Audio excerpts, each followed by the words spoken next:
when I went through what I did, they were telling me you won't be able to do martial arts again. And I was like, yes, I will.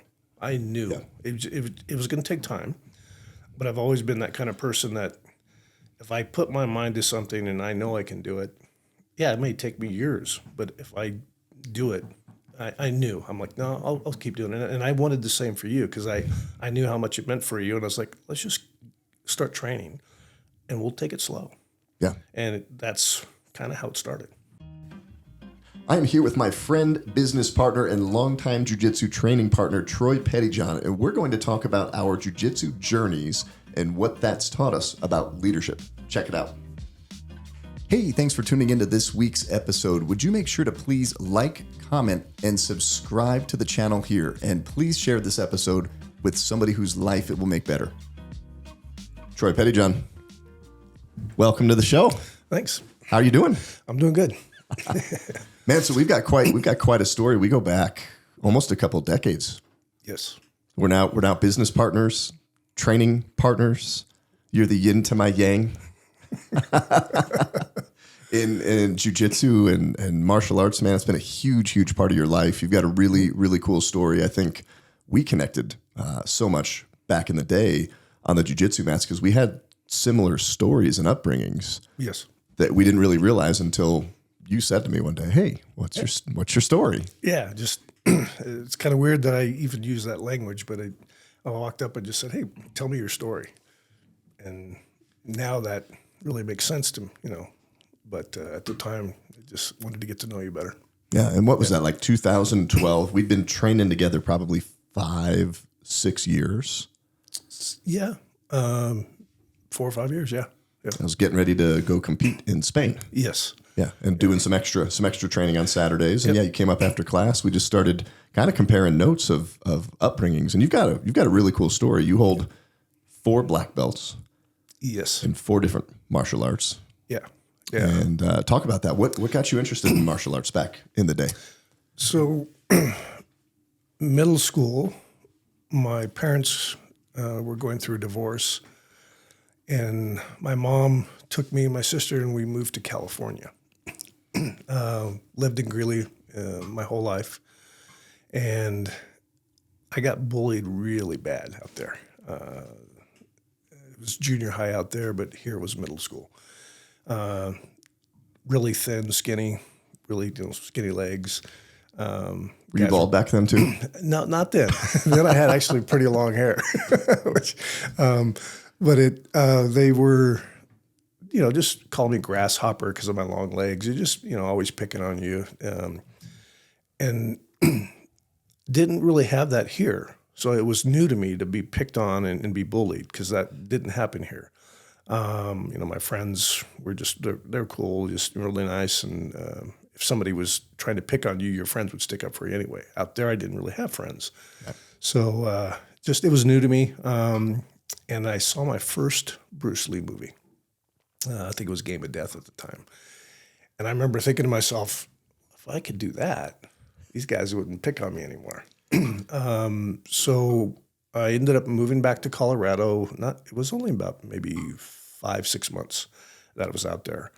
And there was 2 schools in Greeley at the time, a Taekwondo and a Kung Fu school. And I knew that Bruce Lee did Kung Fu. So it was a no-brainer. I was like, I'm going to take Kung Fu. And that changed my life. And it was weird. The first time I started, it didn't hook me as quickly as I thought it would probably now, thinking back on it. So I would go to a couple classes. I'd take like a month off, go back, take a class, that kind of thing. One of those students, huh? Yeah. Then it just kind of, the confidence I was getting from, just the lessons, learning to carry myself better, it changed everything. And then getting in, because that was 8th grade for me. So then getting into high school after junior high here, everything was better. No more, nobody picked on me. The tough guys of the neighborhood would kind of get together. They'd put on boxing gloves just to see who was who was good, who wasn't. And nobody really knew I was doing martial arts. And so once I put on the gloves, everybody found out. And they're like, oh, let's not mess with him. So you went Greeley out to California, started training, and then moved back here. No, so I didn't start training until I moved back to Greeley from out there. Got it. Okay. Yeah. Out there, it was just, going to school and trying to make friends. Made a couple of friends, but not anything really substantial. And wasn't out there long enough to really look for things or, try to find something when I was out there. Mm-hmm. But when I came back, that's when I got into martial arts. And that's why I teach today. I want to give that back to people that need that confidence, that need that extra, whatever it is for them to get through life, Yeah. So yeah. So did you mix it up with these kids in Greeley that were throwing the gloves on, and what happened? Yeah, I think it was a surprise because I'm still quiet, but being a quiet kid, and like I said, here people didn't really pick on me, but I didn't really have any respect with the neighborhood kids either. And so I gained respect really fast once we put the gloves on. And they're like, where did you learn that? And it was like, I've been taking Kung Fu. Well, we didn't know that, and so, Yeah. but we were just boxing. We weren't, I wasn't doing any kicks or anything. It was just, but they could see that I could handle myself. Yeah. And that grew into me wanting down the road doing other arts. So you get this newfound confidence, Yeah. Learning new skills, seeing the value of martial arts, and you ended up getting your black belt. That was your first black belt, right? Was Kung Fu. Yeah. They call them sashes in Kung Fu, a little different. Our belts are, you wrap around a couple times and tie them. Kung Fu sashes are like 12 to 14 feet long. You wrap them around several times. It's for support, but it's also, there's a lot of breathing in martial arts. And when you work on the breathing, the belt actually, if it's in the right place, you know that you're breathing properly from down low. Yeah. But yeah, so that got me into a lot of tournaments, state championships, things like that, which then led into other martial arts. My judo instructor now, he came in. I had a friend that we were working for a state championship, and I was looking for people to help me prepare. I was tall, and this guy said, well, I know this guy. You should meet him. His name is Greg Becker. I was like, okay, bring him in. And so he came in, and we were sparring, and he did fine, but I've kind of felt like I was, having my way with him on the feet. And he was doing this little motion like he was going to shoot in and take me down, I guess. And the rule said at those times, it was kind of like the Karate Kid. It was a point tournament. There was no takedowns. If you did any kind of takedown, you followed it up with a quick punch. Sometimes you didn't have to make contact. You just had to show that you had focus. And I asked Greg, I said, well, what are you doing? And he goes, well, I want to take you down. And I was being kind of cocky at the time, new. And I said, well, do you think you can? He goes, oh, I think so. You hadn't been introduced to Mr. Becker yet. Yes, no, or grappling too much at that time. Yep. And so he goes, how do we figure this out? I was like, well, let's get some wrestling mats. Let's find out. So we put the wrestling mats out, and he shot in, took me down, jumped on my back, and stuck me in a choke really fast. And I looked at him. I was amazed because I thought, if that happens out there on the street, I'm going to get myself hurt. So I said, what were you doing? And he said, that's my wrestling combined with judo. Well, at the time, I had seen the first UFC live, but there was no jiu-jitsu around at the time. And I found that he was doing judo. So I was like, well, that's similar. So I think it was like 2 weeks later I signed up and started doing judo. But that got me into my second martial art.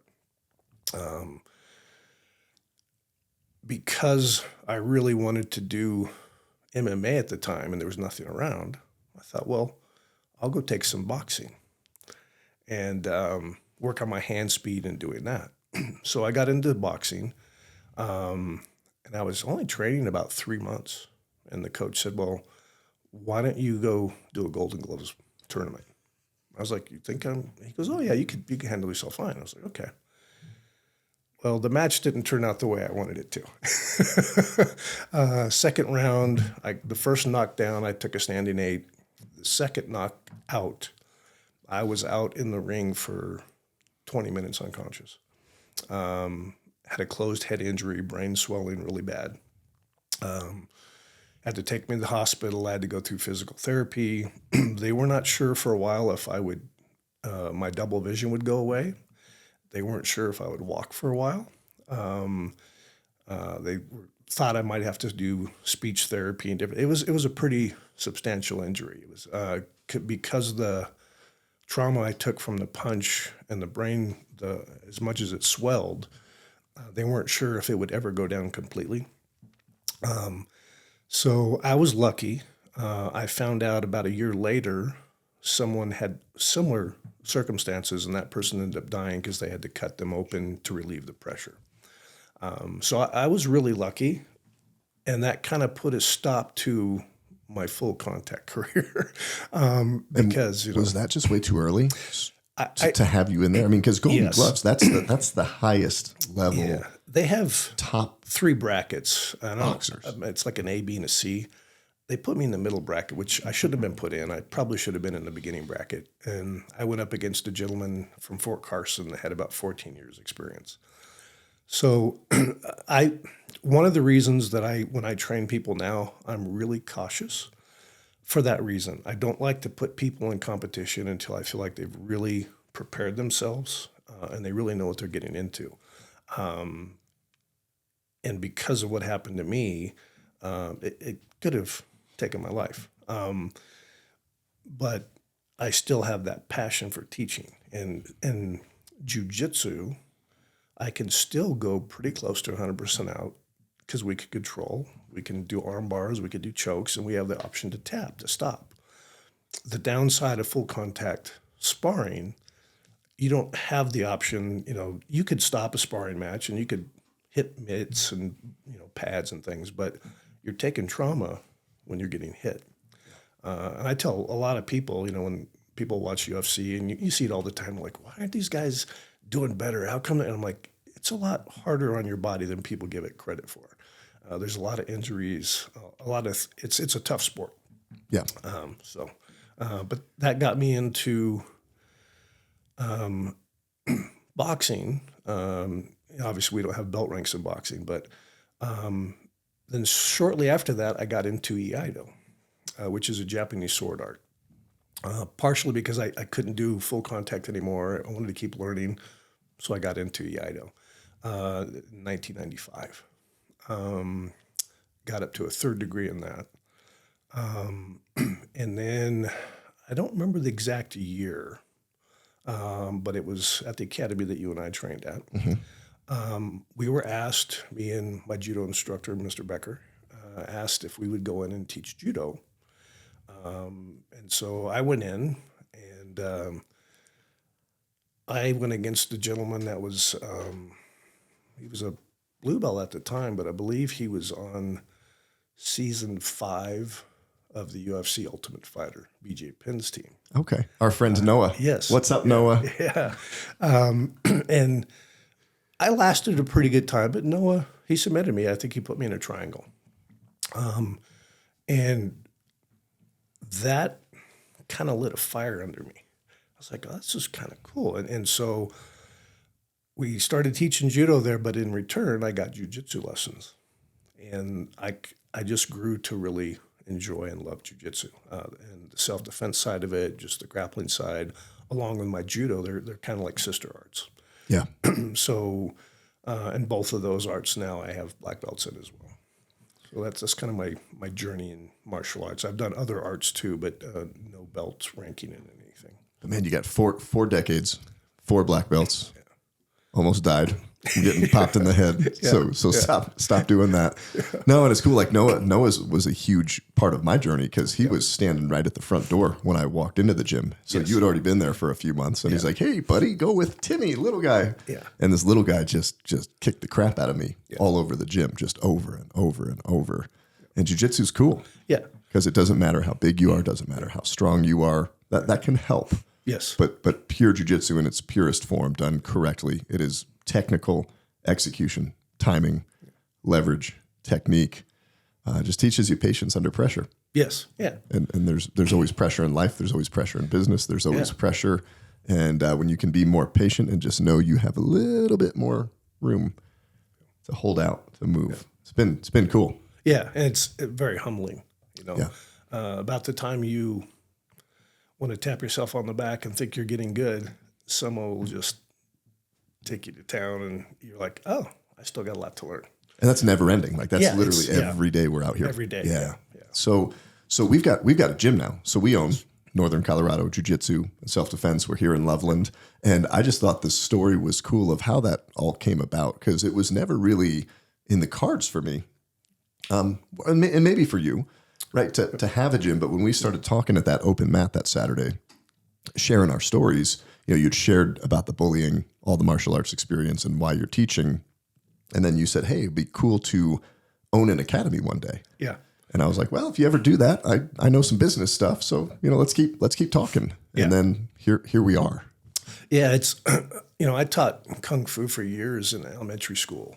And I never charged for lessons. The school district was kind enough to let me use it for free as long as I didn't make any income off of it. And I did that for years and years. And in some ways, it kind of became almost a babysitting service, because parents would drop their kids off. They wanted the best for them, but it was so they could have some time to themselves. And I always wanted to start my own academy, but never really had the resources until you and I met. Yeah. And you were kind enough to pretty much start it, and then I was able to give back over time until we became business partners. Well, it was crazy because we had a couple opportunities in front of us, and I don't know if all the listeners know about this, but I had a back surgery in 2018. I had pretty well blown the back out by 2017, and was working through that, and then it all just it was gone. Like, you're going to need surgery now, and the surgeon comes in. He's like, "Yep, we got to cut you open. We're going to do a laminectomy, discectomy."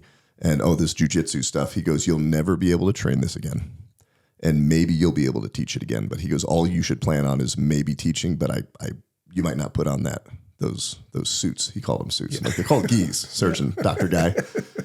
Yeah, so they did the back surgery and then came out of that. I mean, that was a super low point for me. They're like, "Hey, this sport, this thing, this art that you totally love, that's totally changed your life, you can never do it again. And here's 100 Oxycontin for your pain, right? For your surgery." Yeah. And I ate all of those things, man. I was totally down, totally out. And that's when you're like, "Hey, why don't we just set some mats up in the basement of your house, and I'll come over and train you." And it was just a couple months, right? We were doing that. I wasn't back training at the gym. Yeah. I was back training. Yeah. Not the same way. No, but I was back to it. Yeah. And I kind of did that because when I went through what I did, they were telling me you won't be able to do martial arts again. And I was like, yes, I will.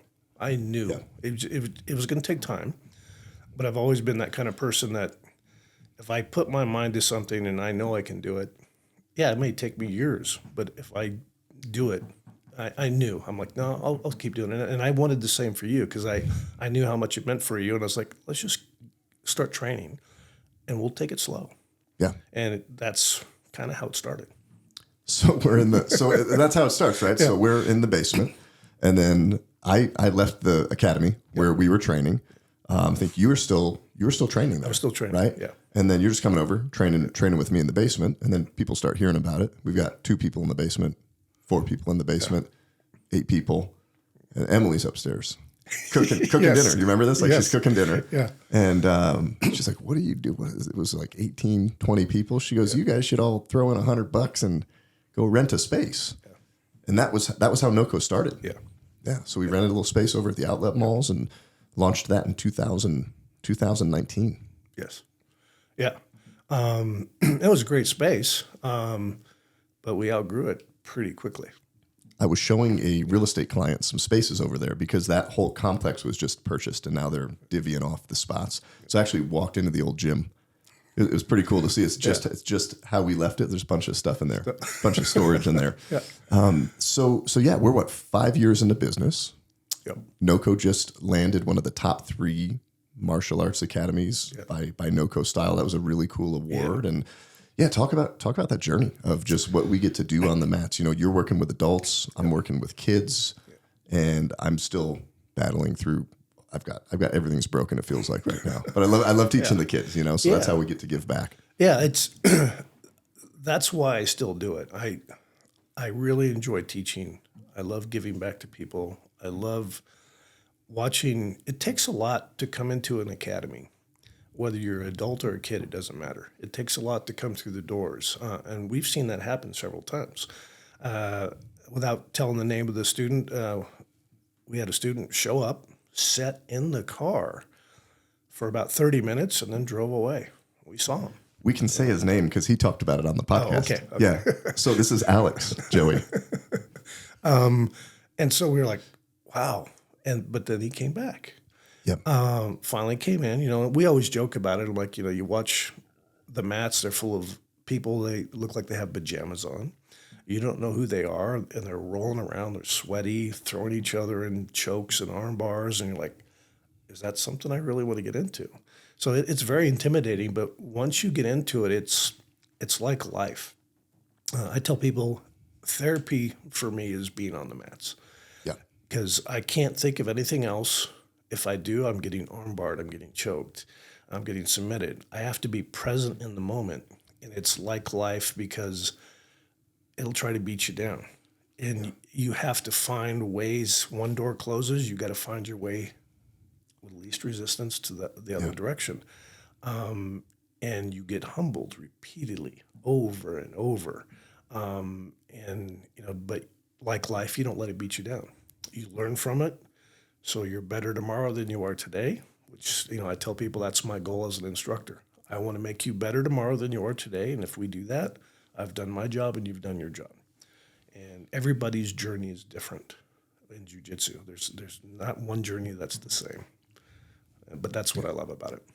What a lot of people may or may not know, this podcast is called The Gentle Art of Leadership. And I remember as I'm journeying through jiu-jitsu and learning all of these lessons, I wrote a couple blogs about it and, you know, speaking a little bit about it. I'm like, hold on, like the jiu-jitsu journey, what we do, what we learn on the mats, it totally parallels and then has intersected, right? As it's paralleling with business and life and raising a family and all of these things. And you just mentioned a bunch of these lessons, right? Like the things that you learn on the jiu-jitsu mats that you can also apply to business. You're a business owner now, right? You're an employee for 30 years, retired. 33 plus years. And we're like, hold on, I can make my own schedule. Like how, hold on, nobody tells me what to do, but I know I've got to go do things to make the business work. So love to dig into like some of those lessons, right? That you just talked about and some of those moments that can translate off the mats. Cause it's great to learn the self-defense, right? There's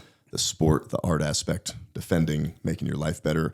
But I don't think a lot of people realize when they're on here and they're just gritting it out every day, what that's really teaching them that they can apply off the mats. A big shout out and thank you to one of our sponsors, M&D Painting and Roofing.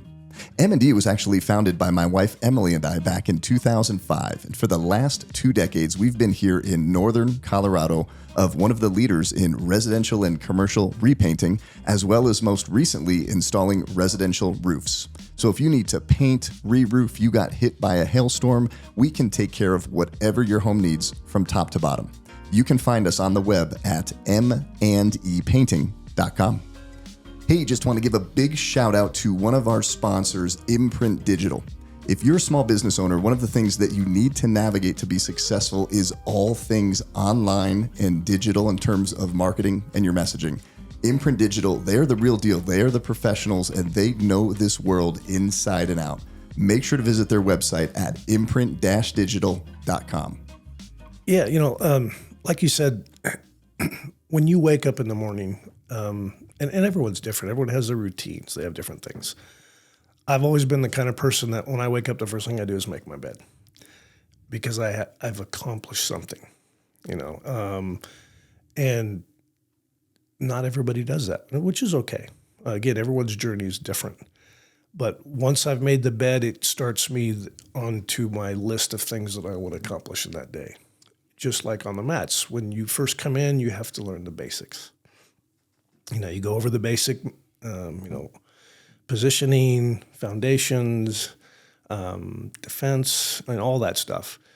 And then you start to add your own flavor to it. Just like in life, everyone has different interests, different things. And that correlates with martial arts perfectly because you're just trying to get better. Whether, your job is, working at 7-Eleven, whether your job is, a painter. It doesn't matter what your job is. You're just always trying to be a better version of yourself. And that's what we're doing on the mats every day. We just try to get a little bit better every day from what we were. And it's hard for people to see that, though, sometimes.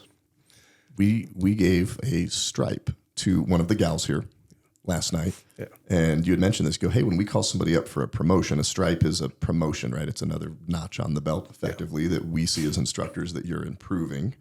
You're working your way towards that next belt. It would be a degree. So she's now a 2nd degree white belt. She was really surprised when we called her name. And she goes, I don't feel like I deserve this. Yeah. And I think the daily activities of jiu-jitsu, you don't see those micro improvements. But then we said to her, hey, you've been training, I don't know how many months it's been. She's been here for a while. Yeah. But if you were to go back and get in a fight or roll or grapple with you from day one, who's going to win? She's like, oh, I'd kill that girl. Yeah. I'd choke that girl. I'd tap her out over and over. Well, there you go. And it's hard to see that in the journey every day. Yeah. And in addition to that, I think as they get better, everybody on the mats are getting better. So that's why it's hard to tell, because I roll with somebody that, I've been training 6 months to a year. Phenomenal difference. But they don't really feel it because everybody's making that improvement. But I feel it every single time. And I see it every single day. And so that's our job as the instructor, is to encourage them to keep going, let them understand that they're getting better, even though they may not feel it. And I think in life sometimes that's where you need good support systems. You need your family, you need your friends to kind of do the same thing to you, to say, hey, you are getting better. You're doing better than what you were before. Yeah. It may not feel like it, but we see it. And that's why I think it's so important, just like in martial arts, as in life, you connect with certain people for reasons. Yeah. I don't believe that you meet people by accident. Yeah. I really feel like you meet people, there's a lesson there if you can find it. And sometimes you won't find the lesson right off. You might only have a small interaction with somebody, and then a year later you're like, that's why that happened. Yeah. And I believe that, that happens a lot. So 2018, right? It was October 2018. You received your black belt. Yes. Jitsu black belt from Hegan Machado. Yes. Yeah. What's up, Hegan? And go watch Hegan's episode. If anybody watching this follows jiu-jitsu, Hegan is a legend in the jiu-jitsu world. And he was in here in the studio when he was back here in May. But talk about that, because I remember 2007 is when I stepped into the academy, had my first class, got beat up by Timmy, fell in love with jiu-jitsu, and you'd look at a black belt. You would look at that journey. That's a long road. That is not a fast accomplishment. No. You can't fake your way to that. No. It's not a fast martial art. It takes, on average, 10 to 15 years to get a jiu-jitsu black belt. It seemed unattainable then. And you get it in 2018. And what was going through your head when that happened as you reflect back on 40 years, right? That point of martial arts, a good decade plus of jiu-jitsu. Yeah. But I remember a couple of things you said about how you felt that day. Yeah, it's weird because, like you said, you almost feel like this is not attainable. When you start, you're like, I'm going to do this, but I don't really ever see myself getting a black belt because it takes years to do it. But the day in, the day out, constantly doing it, all of a sudden, Hegan comes in. He's doing a seminar for us and pulls out the black belt. And I'm like, and it's kind of, it's different because you realize at that point, nothing is impossible. But you also realize with hard work and dedication, in striving forward for things, you can pretty much achieve anything you want. But then it was kind of a relief for me. Was it? Because there's so much pressure put on people to get a black belt. But I realized when I got the black belt, I really just have the basics down. It's just, I've hit it a point where my basics are fundamentally sound, and you look up the mountain and you notice there's a lot of other peaks up there. I hit this peak, which was it was an accomplishment, and I'm very proud of it, but it was just the beginning. And I think society has this fast food mentality that I want a black belt and I want it now. I want this job, I want it now. I want to be rich and famous and I want it now.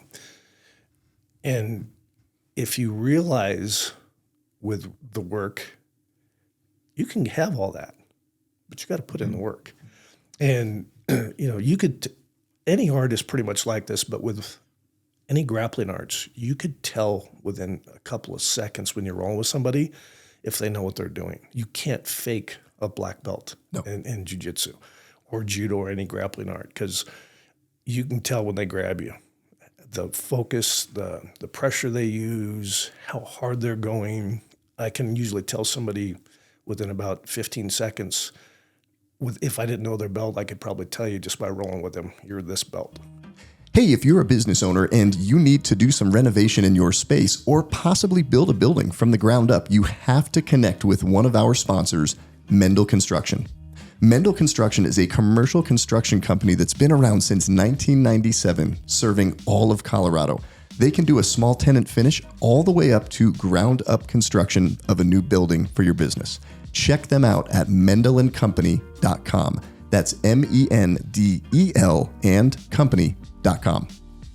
If you're a Christian small business owner and you live in Northern Colorado, you have to check out one of our sponsors, the Foundry Advisory. The Foundry is a Christian executive peer advising group that connects other business owners in the community to help you focus on your faith, your life, your leadership, and your business. Make sure to check them out at thefoundryadvisory.com. If your life or business are cluttered up with junk right now, then you've got to reach out to one of our sponsors, Hulk Addicts Hauling. Hulk Addicts can come out to your home or business to do anything from removing junk to appliances. Maybe you're demoing or doing construction on a property and you need it cleared out. Maybe you need a big dumpster dropped off that they can roll off later. Make sure to check them out at hulkaddictsjunk.com. They are serving all of Northern Colorado as well as up and down the Front Range. Yeah, but it was a fantastic achievement for me, but it just reminded me that there's still a long ways to go. You're constantly improving. You're still going, and just like in life, I loved. Hegan once said, "Keep the white belt mentality. Always learn, because once you think you know everything, that's when the learning stops." So I've always had that mentality of, I want to keep getting better, and when I get better, my students get better, and so I've just always looked at it that way. What's been really cool too, because I mean we launched our academy. We were still brown belts working towards black belt, and now we've got two other black belts here that are lead instructors. So Mr. Becker, right? He's your judo instructor, right? You train under him, but you're his jiu-jitsu professor. Yeah, and he was promoted, and Mike was promoted, and Darren, what's up, Darren, in Florida, reminiscing here. Darren received his black belt. It's really, really cool to see students coming up. Yes, I mean we've got some students here now that are killers on the mats, and they're not far away, and that's been really cool to develop black belts through and under Hegan. Yes, yeah. That's to me, that's what it's about. It's I have some accomplishments and I love it, but I love giving that back to people and I love watching people grow. I've always said as an instructor, if I'm doing my job correctly, one day people will pass me up because I'm going to pour my knowledge into you. And everybody learns at different levels, but I'm going to have people that will pass me up. I got guys now that give me fits, guys that are, give me everything I can handle on the mats right now, and they're not black belts yet. We were just talking about a 16-year-old, right? Yeah. Here. He's a killer. Yeah. We have some really excellent students, and I'm fortunate to be a part of NOCO with you and to have these students and watch this grow into what it's become has been a dream. And so yeah, you can kind of say I'm living what I've always wanted to as a dream. Yeah. It's been really good. So I feel like we could just sit here and talk about like jiu-jitsu forever. But one of the things that I thought was interesting is, I've been a business owner practically my entire life. I feel like I was born with some of that. I've been in that space. You weren't a business owner until now. We're business owners. So you jumped into business ownership, business partnership. And when I wasn't joking when I said like you're the yin to my yang. I drink coffee. You drink tea. Yeah. You don't eat steak. No alcohol. Nope. I don't do the tea thing. Yeah. So we're totally opposite personality styles, similar stories. But how's it been for you to transition into that business ownership space? Because we were just meeting the other day of like, hey, what's the vision, kind of the short term and the long term for NOCO, for the gym, for what we're doing in the community. But what have been some of the surprises, challenges, just top couple of things that you learned just jumping into the business space? Well, because I've taught martial arts for so long, I've never wanted my passion to be, I guess, soured or stopped because it is a business. And I've been lucky that hasn't happened. Like you said, we have a little bit difference in personalities. You get going and bam, you move, and I sit back a little bit more and go, whoa, hey, let's take a look at this a little bit more. But that makes a really good balance between us. And making sure that you have the bills to pay, the money to pay the bills. You've got to get new members in, but at the same time, I don't want to, for lack of a better word, sell my soul just to make money, because that's not why I'm doing this. Even though the money's great, and you need money to support your family and yourself, I want to have the integrity as a martial artist that I'm doing this for the love of it and because I want to watch people grow and get better. Yes. And that's super important to me. And I think we've done that and we're continuing to do that. We could probably outgrow this building if we really wanted to. But I want to focus in on the students we have and keep growing that. If it grows down the road to a point we have to, get a bigger building, that'd be great. Mm-hmm. But even if it doesn't, I'm still okay with that. I'm okay with that, focusing on what we have, and again, just making those students that are here be the best that they could be. One of the things we talk about just on the business side, so anybody thinking of opening up a jiu-jitsu academy, or you currently have one, is it's so easy to quit the sport. Yes. As a practitioner, and I think we sit here as black belts. Oh, we've got black belts. We've been doing this. I'm on year 16. Why don't you want to stay for 16 years? You were here. Somebody comes, signs up. They buy a 3-month package, do 3 classes, and then never come back. But we talked about the attrition, kind of the out the back door where people just leave and don't come back. So I know we're really working on that right now. But I mean, it's a tough sport. There's a lot of things that can get in the way. And I know even for me, I haven't been training. Like I rarely trained at all last year with the injuries and everything I had going on. And I'm just getting back on there. And I'm like, man, that's brutal. Yeah. So we're working on that. I think we want to grow. We want to grow the student base another 20, 30%. Really focus on pouring into the students here, developing some really great instructors, and it's been fun. Yeah, it has. It's weird because I've always wanted my own academy. There are some, the daily things that you have to do. They're not always fun, mopping the mats, cleaning up and stuff like that. It is easy to quit, like you said, and it's hard when you have a passion for something and you're giving it to someone, and for whatever reason that passion isn't there anymore, and you're always going, why is that the case? Sometimes you look at yourself as an instructor and say, how can I change that? And I think that's what we do. We try to meet people where they're at when they come in instead of forcing anything. And we've had people that have left and then they come back, and again, I think you have to have a balance in life. Some people, for whatever reason, they get to a point and the jiu-jitsu is not balanced correctly for them for whatever reason, and they leave, but they'll usually come back.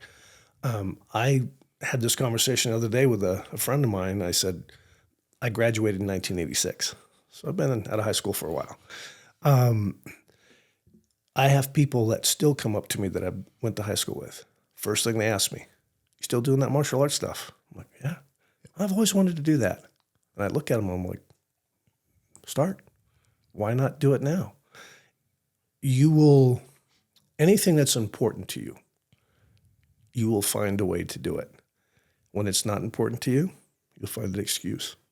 And I just tell people, if you really feel like it's something that's important to you, find a way to get in and train, and it'll change your life. It really will. There are certain things, in my opinion, that should be mandatory. One is, I think everyone should learn how to swim. The reason for that is, if you ever get caught in water and you don't know just the basics, it could cost you your life. Martial arts is another one. You get robbed, you get assaulted, and you don't know how to protect yourself just to keep somebody from hurting you. My goal is never to hurt somebody, it's to keep them from hurting me. That could cost you your life. Yeah. So, and there are other things that can fall into that, but those two, to me, are really important. And so even if you don't get a black belt, at least get the basics down. Learn so that you can protect you or somebody that you're with. And I think that's super important in life. And I've never had anybody come up to me and say, I should have never done martial arts. I hated it. But I have all kinds of people that have done it and always go, I always wish I would have stayed with it. Yeah, because there are a couple guys popped back into the school that we started training with 15 years ago. Yeah. And they came back like, you guys have your black belts, and they hadn't done anything, right? They're still white belts. And they, I think, popped in. I don't think any of them ever picked it back up. I think they might have felt they were, missed the boat. But I mean, we've got, we joke there's 4 black belts here. 3 of them are all over 50. Yeah. And bald. And I keep telling Emily, I want to shave the head. She doesn't want to let me do it yet. But we do have a lot of older people here with injuries. Yeah. So, I mean, there's no age too late. No. To start. I mean, do you remember we had Mark and Sharon? I'm sure they're fine that we're talking about them. I give them a shout out. But I mean, she had double knee replacement. Yeah, and she had a pin in her ankle. Yeah. And had some issues, and but still training. And again, that's where I think we meet people where they're at. A lot of people, when they get into jiu-jitsu or any certain martial arts, they look at that top competition level people and go, oh, I'd like to do that. That's a very elite level. Your average person will probably never reach that. But the average person is what makes the academy. Yeah. They're the ones that you got to put in just as much. We're not a massive competition school. We do competitions. That's not our focus. But if you want to do competitions, we'll help you get there. Yeah. But if you want to learn to protect yourself, we'll help you get there. If you want to be a better person tomorrow than you are today, we'll help you get there. That's where I think we're strong, is we kind of meet anybody's needs. And you and I have talked about this. We have other academies around that somebody comes in and says, I only want to compete. I'm like, you need to go check out this place. Yeah. They're going to meet your needs better than we will. Because that's what I want. I want people to get their needs met and reach their goals. And if I don't think I can do that, I'll be open with them and tell them. Yeah. But yeah, it's been wonderful. My wife and I often talk, how long will I be doing this? Because I'm 56. Me and Emily were just talking about that. Emily's like, Troy's getting old. Did you see? Just kidding. But yeah, no. So it's like we got short-term vision and then long-term vision. Yeah. And I mean, I see some great leaders coming up here in the academy that I think are going to be a huge, they're going to be able to help people in a really big way. Yeah. Yeah. And that's really what we're trying to do, is enable people, show people the way that we've been doing things so they can continue on down the road. Because I'll try to do martial arts until the day I die. But who knows if you blow out a back? I've ripped my bicep. I've had surgery. I've had other things happen, and you just never know. But as long as I can step on the mat, I'll be trying to train and trying to teach as much as I can. One day I'm sure that'll slow down at some point, but right now it doesn't have to, and I'm enjoying it. Love it. One of the things too that's been really unique is as we've been, jumping into this. One of the conversations that gets had a lot in jiu-jitsu is, is this more self-defense focused, right? Which it's all self-defense. You're learning how to defend yourself, but is this more, hey, I'm shopping at Walmart, walking out of the store, there's a creepy looking person, walks up behind me as I'm getting into the car. What do I do? Right? We talk about that self-defense street. And then there's the tournament, right? Like we're going down to Denver. There's a bunch of people. We're all going to fight it out and win medals, right? And there's points and there's rules and there's things like that. And there's this big difference here, right? And we do both. But one of the things as that conversation's being had that we didn't realize that we were getting involved with is people that have gone through significant trauma and how to approach that. And I think one of the cool things that we kind of stumbled upon this, not on accident. We had a law enforcement officer said, hey, this woman wants to come in and learn self-defense. She was brutally, viciously attacked. I remember the day she came in here. Yes. She could barely walk. It took her 10 minutes to walk up the stairs, and we probably should have met downstairs. Yeah. We were here with me, with you, with Emily, with her, and I'm sitting here. I'm like, we can't help this woman. We decided that. We decided we cannot help this woman, what she went through. She's not at a point where she should be having any kind of physical contact, engagement. And then we started looking into this being trauma informed. Yeah. Like, how do you approach somebody that's gone through something? We're just doing our daily teaching of, hey, stand, put the hands up. Okay, I'm going to come push you. But just by you doing that, you send them back to a trauma that happened 15 years ago, and they totally shut down. And we've seen this here. Yep. So we actually brought in a world-renowned trauma expert who trained us. Yes. And certified our coaches in that. So talk about that, because I think maybe somebody's listening to this, right? And they're like, I can't do that. I can't have somebody. But how do we approach that? Yeah. So we've got a few students here that have gone through some things, and we've been learning with them through that journey. Yeah. No, it's like you said, we just kind of take it for granted. Like there's positions in jiu-jitsu. 4 main positions would be mount, back control, side control, and the guard. There's others, but those are the 4 main ones. Well, just putting someone in the mount, and that's where they're laying down and I'm on top of them. If someone has gone through something, traumatic, that could bring back some really bad memories. So just going through the training, understanding that, so when someone comes in, I try to meet them where they're at, talk to them a little bit about, why did you get into martial arts? And don't just assume things, but understand it better, because I don't want to cause any more trauma to them. I want to put the trauma behind them as much as possible.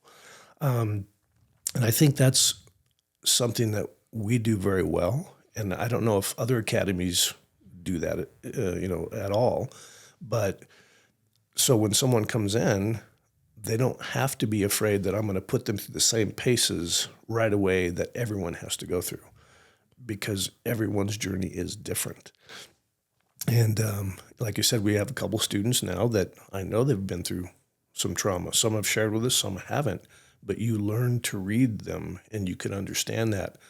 So our job is to help them get through that. Yeah. And that's been a really cool thing. And I think that's one of the really big, unique things about the instructors here. Just understanding that that's a thing. Because these students that come here, well, I went to this school, they just grabbed me and we started grappling right away. And I just freaked out, ran out the door, never came back. And like this person walked into our lobby and was just, okay, what's going on here? Yeah. And again, that's where I get so much out of that, because helping people along their journey. And again, everyone's different. Some people, that's all they want to do is compete. Other people have no intention to ever compete. And we could help both of them. Yeah. And everywhere in between as well. So this might this might take you a minute, and I'm thinking as I'm about to ask you this question, but what's been the coolest story of training partner that you've had over the years, or maybe a student here that's come in, transformation, huge life improvement? Because jiu-jitsu, right, it makes everybody's life better. It doesn't even need to be a big one. There's been so many. Like you said, I think it would be hard to say this one in particular, because like you've mentioned, I've worked with one student that was really having difficulty with break falls. An older participant, at the time, at least late 50s, maybe even been in the 60s, and had fallen back and hurt their tailbone. Really a bad injury. Just to get them to do a break fall, I worked with that person maybe 6 months, but they finally got to where they could do the break fall on their own without getting injured. It seems like a small thing, but for them it was a big step, and that stuck with me. And just her drive and determination not to give up. They're no longer here, moved out of state, but that to me stuck with me for a long period of time. Yeah. And still keep in contact with them, still talk with them, but they're both retired now and enjoying life. But that was something that really stuck with me. Just watching her get through that, the trauma that it caused her mentally for a while, and watching her overcoming that. That was a big thing for me. Yeah. We've got a student here. It's a young gal, and was going through bullying. A lot of bullying in an environment, and it wasn't the school environment. It was totally in an environment where that shouldn't have happened. And I remember she came in here and was super timid and quiet, and been training here close to a year, I think. And I remember we were playing a game one night where we'd put sticky notes on the other students' backs, and the goal was don't turn your back, right? Stay squared up, and somebody comes and grabs a sticky note. Once you lose all your sticky notes, you're out. And I just remember that day she was cruising through the game and taking notes, and nobody had her notes. And I just remember this like beaming confidence, And I looked over at her mom, and it was like mom's almost in tears. She's like, I won the game, and she's just a totally different person. Yeah. Yeah, and it's just these little gradual, just coming to class, being uncomfortable every day, being put under pressure, especially with kids. Yeah. And then parents not letting them quit when it's hard. Yes. Yeah, that's, I think, again, people in society today, they want everything so fast. So once you show that it's going to take a little bit of determination, it's easy for them to want to give up and quit. But working through jiu-jitsu, you learn that you don't have to give up. You can get better. Does it take time? Yes. But life takes time. It translates so well together. And whether it's a kid or adult, just watching that's what makes instructing and being and doing what we're doing so worthwhile and so enjoyable. Yeah. Well, man, we've dug in today tons. Yeah. Your journey, your martial arts journey, leadership journey, getting into business, and just it's, I feel like we're sitting here, we just talked about jiu-jitsu, but everything we talked about totally translates into a leadership lesson for somebody in life, in their journey. They're starting a business, they have a business, they're going through challenges, going through big life changes, life events. What other just final things would you like to share? And then I want to jump into your card before we go. But what else haven't we covered that you want to share with listeners? Just understand that everybody has worth. Everybody has something to offer. I think just as people in general, we tend to gravitate towards others that have similar likes. Which is fine. I think back to high school, we used to joke and we said, we had the jocks, we had the stoners, we had the preps, we had these labels. What I love about jiu-jitsu is we don't have that. everybody's the same on the mat. Yep. They're just a person, a human being striving to get better. And you don't look at the race, are they male or female? I don't care what your political agenda is or is not. All that goes out. You don't think about that. And that's the beauty of jiu-jitsu. When you're on the mats, we're all equals, and you're constantly just trying to get better. So I would say if you're ever hesitant, don't be. Come in and try a class of jiu-jitsu. The benefits far outweigh any of the hesitation, the things that you think, I don't know if I could be good at that. You don't compare yourself to anybody else. Yeah. Every day you get up, you look in the mirror, that's who your competition is, that person. And if you're working at something, you're going to get better. I have people all the time say, I'll come in when I get in shape. Jiu-jitsu will get you in shape, mentally and physically. Yeah. That'd be like me saying, well, I'm going to start school when I get smarter. You go to school to get smarter. You come to jiu-jitsu to get better, to get in shape, to physically, mentally, all that stuff. So don't wait. Most people always say, I wish I would have started when I was younger. Yep. But agreed. Start when you can. Once you can come in, start. That's and it'll change your life. I guarantee you. Well, Troy, we're going to close out this episode like we do every episode. You're in the building all the time. Yeah. Right? You grabbed your favorite color. You've actually had this card up on the wall for a while. What is the sentence you want to leave with the world when you leave it? Be better tomorrow than you are today. It's pretty simple, but as long as you can honestly look in the mirror tomorrow and say, I'm better than I was yesterday, you're doing your job. And if you can help people be better, you're doing your job. That's my sentence. Well, Troy, thanks for being here. That's a wrap. Thank you.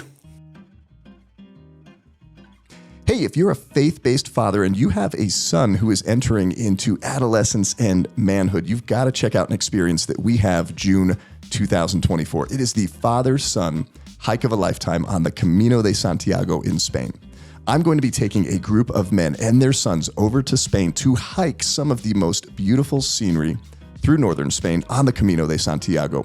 We're going to hike 6 days, 70 miles, 200,000 steps, and have completely disconnected, unplugged, uninterrupted time with our sons. We are going to grow and bond and deepen our relationships with our sons through some very intentionally curated adventures, challenges, and experiences. And we're going to do so in the company of other faith-based men who have the same desire to grow and deepen their story with their son. If you're interested in this adventure with us, go to mattshoup.com, click the Go to Spain button, and check out the Father-Son Hike of a Lifetime.